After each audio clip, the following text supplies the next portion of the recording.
Section number 3 of The Crystal Crypt by Philip K. Dick. At dusk they met outside the gate. The sun was soon to set, and the air had turned thin and frigid. It cut through their clothing like knives. Mara huddled against Jan, trembling and rubbing her bare arms. "Well," Eric said, "did you both succeed?" Around them the peasants and merchants were pouring from the entrance, leaving the city to return to their farms and villages, starting the long trip back across the plain toward the hills beyond. None of them noticed the shivering girl and the young man and the old priest standing by the wall. "Mine's in place," Jan said. "On the other side of the city, on the extreme edge, buried by a well." "Mine's in the industrial section," Mara whispered, her teeth chattering. "Jan, give me something to put over me. I'm freezing." "Good," Eric said. Then the three coils should trisect dead center if the models were correct. He looked up at the darkening sky. Already stars were beginning to show. 2 dots, the evening patrol, moved slowly toward the horizon. "Let's hurry. It won't be long." They joined the line of Martians moving along the road away from the city. Behind them the city was losing itself in the somber tones of night, its black spires disappearing into darkness. They walked silently with the country people until the flat ridge of dead trees became visible on the horizon. Then they left the road and turned off, walking toward the trees.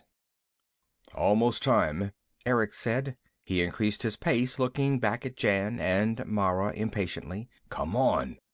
They hurried, making their way through the twilight, stumbling over rocks and dead branches, up the side of the ridge. At the top, Eric halted, standing with his hands on his hips, looking back. "See," he murmured, "the city. The last time we'll ever see it this way." "Can I sit down?" Mara said. "My feet hurt me." Jan pulled at Eric's sleeve. "Hurry, Eric, not much time left." He laughed nervously. "If everything goes right, we'll be able to look at it forever." "But not like this," Eric murmured. He squatted down, snapping his case open. He took some tubes and wiring out and assembled them together on the ground, at the peak of the ridge. A small pyramid of wire and plastic grew, shaped by his expert hands. At last he grunted, standing up. "All right." "Is it pointed directly at the city?" Mara asked anxiously, looking down at the pyramid. Eric nodded. "Yes, it's placed according." He stopped, suddenly stiffening. "Get back. It's time. Hurry." Jan ran down the far side of the slope, away from the city, pulling Mara with him. Eric came quickly after, still looking back at the distant spires, almost lost in the night sky. "Down." Jan sprawled out, Mara beside him, her trembling body pressed against his. Eric settled down into the sand and dead branches, still trying to see. "I want to see it," he murmured. "A miracle. I want to see—" A flash, a blinding burst of violet light, lit up the sky. Eric clapped his hands over his eyes. The flash whitened, growing larger, expanding. Suddenly there was a roar, and a furious hot wind rushed past him, throwing him on his face in the sand. The hot, dry wind licked and seared at them, crackling the bits of branches into flame. Mara and Jan shut their eyes, pressed tightly together. "God," Eric muttered. The storm passed. They opened their eyes slowly. The sky was still alive with fire, a drifting cloud of sparks that was beginning to dissipate with the night wind. Eric stood up unsteadily, helping Jan and Mara to their feet. The three of them stood, staring silently across the dark waste, the black plain, none of them speaking. The city was gone. At last Eric turned away. "That part's done," he said. "Now the rest. Give me a hand, Jan. There'll be 1,000 patrol ships around here in a minute." "I see one already," Mara said, pointing up. A spot winked in the sky, a rapidly moving spot. "They're coming, Eric." There was a throb of chill fear in her voice. "I know." Eric and Jan squatted on the ground around the pyramid of tubes and plastic, pulling the pyramid apart. The pyramid was fused together like molten glass. Eric tore the pieces away with trembling fingers. From the remains of the pyramid he pulled something forth, something he held up high, trying to make it out in the darkness. Jan and Mara came close to see, both staring up intently, almost without breathing. "There it is," Eric said. "There." In his hand was a globe, a small transparent globe of glass. Within the glass something moved, something minute and fragile, spires almost too small to be seen, microscopic, a complex web swimming within the hollow glass globe. A web of spires, a city. Eric put the globe into the case and snapped it shut. "Let's go," he said.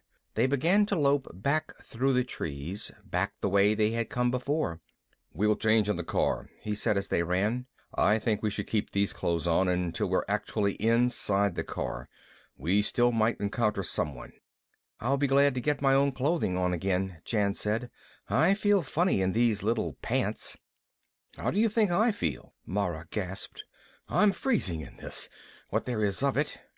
"All young Martian brides dress that way," Eric said. He clutched the case tightly as they ran. "I think it looks fine." "Thank you," Mara said, "but it's cold." "What do you suppose they'll think?" Jan asked. "They'll assume the city was destroyed, won't they? That's certain." "Yes," Eric said. "They'll be sure it was blown up. We can count on that. And it will be damn important to us that they think so." "The car should be around here someplace," Mara said, slowing down. "No, farther on," Eric said. "Past that little hill over there, in the ravine by the trees. It's so hard to see where we are." "Shall I light something?" Jan said. "No. There may be patrols around who—" He halted abruptly. Jan and Mara stopped beside him. "What—" Mara began. A light glimmered. Something stirred in the darkness. There was a sound. "Quick!" Eric rasped. He dropped, throwing the case far away from him into the bushes. He straightened up tensely. A figure loomed up, moving through the darkness, and behind it came more figures, men, soldiers in uniform. The light flashed up brightly, blinding them. Eric closed his eyes. The light left him, touched Mara and Jan, standing silently together, clasping hands. Then it flicked down to the ground and around in a circle. A Leiter stepped forward, a tall figure in black with his soldiers close behind him, their guns ready. "You three," the Leiter said. "Who are you? Don't move. Stand where you are." He came up to Eric, peering at him intently, his hard Martian face without expression. He went all around Eric, examining his robes, his sleeves. "Please," Eric began in a quavering voice, but the Leiter cut him off. "I'll do the talking. Who are you three? What are you doing here? Speak up." We are going back to our village," Eric muttered, staring down, his hands folded. "We were in the city, and now we are going home." One of the officers spoke into a mouthpiece. He clicked it off and put it away. "Come with me," the Leiter said. "We're taking you in. Hurry along." "In? Back to the city?" One of the soldiers laughed. "The city is gone," he said. "All that's left of it you can put in the palm of your hand." "But what happened?" Mara said. "No one knows. Come on, hurry it up." There was a sound. A soldier came quickly out of the darkness. "A senior Leiter," he said. "Coming this way." He disappeared again. A senior Leiter. The soldier stood waiting, standing at a respectful attention. A moment later the senior Leiter stepped into the light. A black-clad old man, his ancient face thin and hard like a bird's, eyes bright and alert. He looked from Eric to Jan. "Who are these people?" he demanded. "Villagers going back home." "No, they're not. They don't stand like villagers. Villagers slump. Diet, poor food. These people are not villagers. I myself came from the hills, and I know." He stepped close to Eric, looking keenly into his face. "Who are you? Look at his chin. He never shaved with a sharpened stone. Something is wrong here." In his hand a rod of pale fire flashed. The city is gone, and with it at least half the Leiter Council. It is very strange. A flash, then heat and a wind, but it was not fission. I am puzzled. All at once the city has vanished. Nothing is left but a depression in the sand." "We'll take them in," the other Leiter said. "Soldiers, surround them. Make certain that—" "Run!" Eric cried. He struck out, knocking the rod from the senior Leiter's hand. They were all running, soldiers shouting, flashing their lights, stumbling against each other in the darkness. Eric dropped to his knees, groping frantically in the bushes. His fingers closed over the handle of the case, and he leaped up. In Terran he shouted to Mara and Jan, "Hurry! To the car! Run!" He set off down the slope, stumbling through the darkness. He could hear soldiers behind him, soldiers running and falling. A body collided against him, and he struck out. Someplace behind him there was a hiss, and a section of the slope went up in flames. The Leiter's rod. "Eric!" Mara cried from the darkness. He ran toward her. Suddenly he slipped, falling on a stone. Confusion and firing. The sound of excited voices. "Eric, is that you?" Jan caught hold of him, helping him up. "The car. It's over here. Where's Mara?" "I'm here," Mara's voice came. "Over here by the car." A light flashed. A tree went up in a puff of fire, and Eric felt the singe of the heat against his face.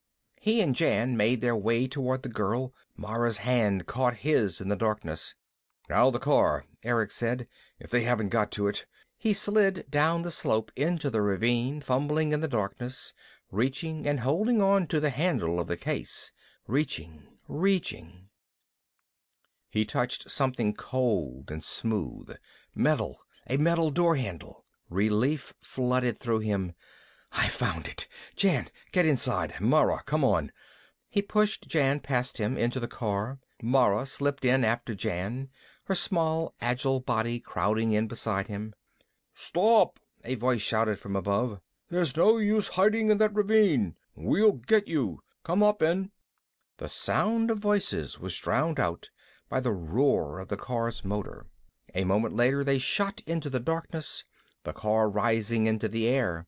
Treetops broke and cracked under them as Eric turned the car from side to side, avoiding the groping shafts of pale light from below, the last furious thrusts from the two Leiters and their soldiers. Then they were away, above the trees, high in the air, gaining speed each moment, leaving the knot of Martians far behind. "Toward Marsport," Jan said to Eric. "Right?" Eric nodded. "Yes, we'll land outside the field, in the hills. We can change back to our regular clothing there. Our commercial clothing. Damn it, we'll be lucky if we can get there in time for the ship." "The last ship," Mara whispered, her chest rising and falling. "What if we don't get there in time?" Eric looked down at the leather case in his lap. "We'll have to get there," he murmured. "We must." For a long time there was silence. Thatcher stared at Erickson. The older man was leaning back in his chair, sipping a little of his drink. Mara and Jan were silent. "So you didn't destroy the city," Thatcher said. "You didn't destroy it at all. You shrank it down and put it in a glass globe, in a paperweight. And now you're salesman again with a sample case of office supplies." Erickson smiled. He opened the briefcase, and reaching into it, he brought out the glass globe paperweight. He held it up, looking into it. "Yes, we stole the city from the Martians. That's how we got by the lie detector. It was true that we knew nothing about a destroyed city." "But why?" Thatcher said. "Why steal a city? Why not merely bomb it?" "Ransom," Mara said fervently, gazing into the globe, her dark eyes bright. "Their biggest city, half of their council, in Eric's hand." "Mars will have to do what Terra asks," Erickson said. "Now Terra will be able to make her commercial demands felt. Maybe there won't even be a war. Perhaps Terra will get her way without fighting." Still smiling, he put the globe back into the briefcase and locked it. "Quite a story," Thatcher said. "What an amazing process. Reduction of size, a whole city reduced to microscopic dimensions. Amazing. No wonder you were able to escape. With such daring as that, no one could hope to stop you." He looked down at the briefcase on the floor. Underneath them, the jets murmured and vibrated evenly as the ship moved through space toward distant Terra. "We still have quite a way to go," Jan said. "You've heard our story, Thatcher. Why not tell us yours? What sort of line are you in? What's your business?" "Yes," Mara said. "What do you do?" "What do I do?" Thatcher said. "Well, if you like, I'll show you." He reached into his coat and brought out something. Something that flashed and glinted, something slender. A rod of pale fire. The three stared at it. Sickened shock settled over them slowly. Thatcher held the rod loosely, calmly, pointing it at Erickson. "We knew you three were on this ship," he said. "There was no doubt of that. But we did not know what had become of the city. My theory was that the city had not been destroyed at all, that something else had happened to it. Council instruments measured a sudden loss of mass in that area, a decrease equal to the mass of the city. Somehow the city had been spirited away, not destroyed. But I could not convince the other Council Leiters of it. I had to follow you alone." Thatcher turned a little, nodding to the men sitting at the bar.